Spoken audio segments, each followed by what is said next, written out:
Hi students, welcome to my YouTube channel Bright Future. Today we will discuss about the friendship and the relation between friends. दोस्तों, जब आपको दर्द महसूस हो तो उसका मतलब ये है कि आप जिंदा हैं। और अगर आप जिंदा हैं तो आप गलती करेंगे क्योंकि आप इंसान हैं।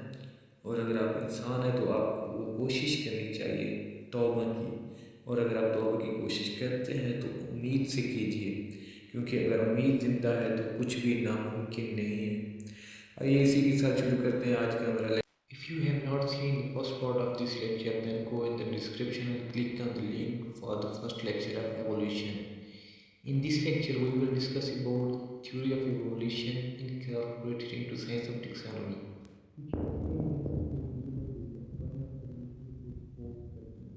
फॉसिल की बात करें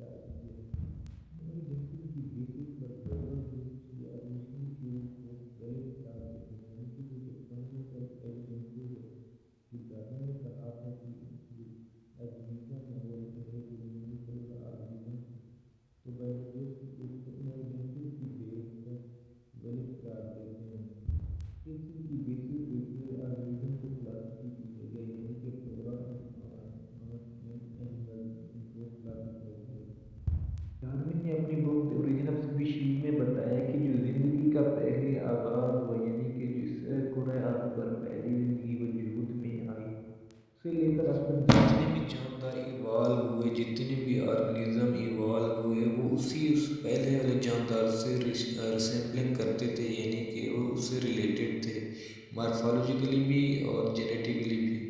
और इसी बेस पर उनको क्लासीफाई किया गया ग्रुप्स एंड सब ग्रुप्स में।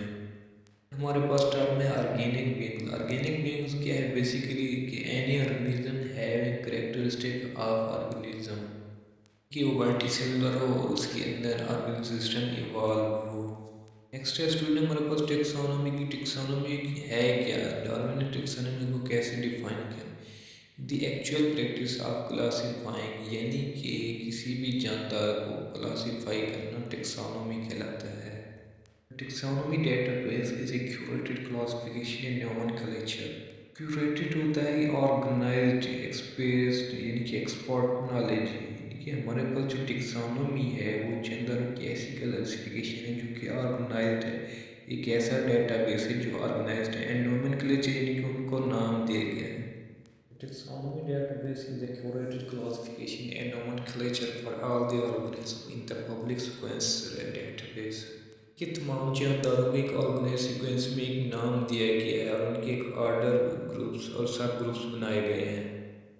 शुरू में डार्विन ने कई क्लासिफिकेशन सिस्टम बनाए ऑर्गेनिज्म को नेम देने के लिए, उनके नोमेनक्लेचर के लिए कई सिस्टम बनाए, जिनमें से कुछ चंद हैं नीचे दिए गए हैं। फर्स्ट वन है angular and parental system, second one है हिचिसन सिस्टम, थर्ड वन है प्यासी system, fourth one is Halley system, and fifth one is Thorne system.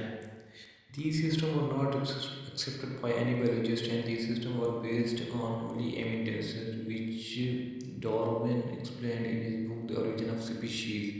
Later on, linear system is evolved introduced by Carlos Linnaeus. दोस्तों, जितनी भी हम अब organism की classification पढ़ते हैं, प्लांट्स की, एनिमल्स की, जो इंसेक्ट्स की, बर्ड्स की, तो वो सारी लीनियर सिस्टम की बेस पे है।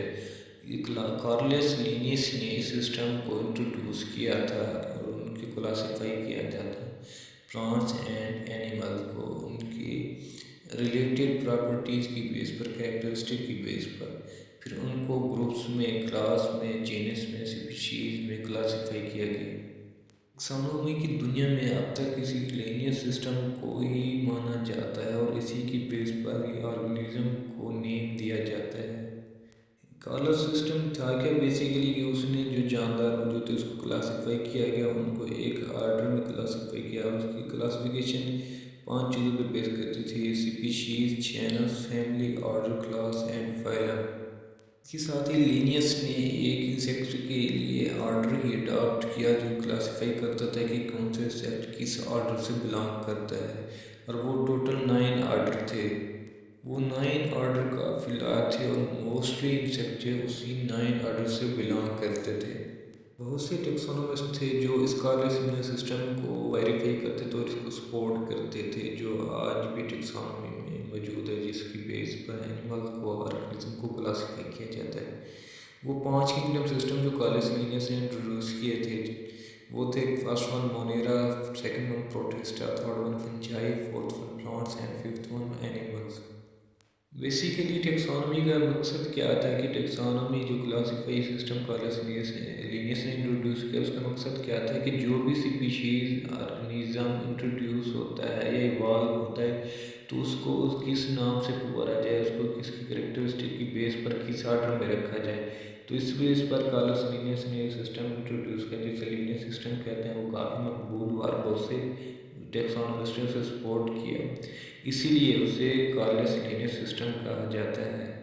लिनियस ने कहा था कि कोई भी स्पीशीज, कोई भी ऑर्गेनिज्म अगर इंडिया इंट्रोड्यूस होता है तो उसको दो स्पीशीज नेम इंट्रोड्यूस कराए। फर्स्ट वन था जीनस और सेकंड वन था स्पीशीज, जिसे बाइनोमियल कहते हैं। यानी कि कोई भी स्पीशीज, नई स्पीशीज अगर दरियाफ्त होती है तो उसके दो नाम होंगे। द फर्स्ट वन जो होगा, पहला नाम होगा वो जीनस के नाम को ज़ाहिर करेगा, और सेकंड वन जो होगा वो स्पीशीज के नाम को ज़ाहिर करेगा। और जीनस और स्पीशीज को हम कलेक्टिवली कहते हैं बाइनोमियल। ऐसे लास्ट में देखेंगे कार्लस लिनियस था क्या। बेसिकली कार्लस लिनियस एक स्वीडिश नेचुरलिस्ट था, यानी कि नेचर को डिस्कवर करता था, नेचर को स्टडी करता था, और उसे फादर ऑफ बाइनोमियल सिस्टम कहते हैं। बाइनोमियल सिस्टम का फादर किसे कहते हैं? कार्लस लिनियस को। ये बेसिकली मोस्टली एमसीक्यूज आती है पीपीएससी में, सीएसएस में। This was all about the evolution. If you need notes or handwritten notes of evolution, drop a message in the comment section. And one request, please subscribe my YouTube channel and like, share.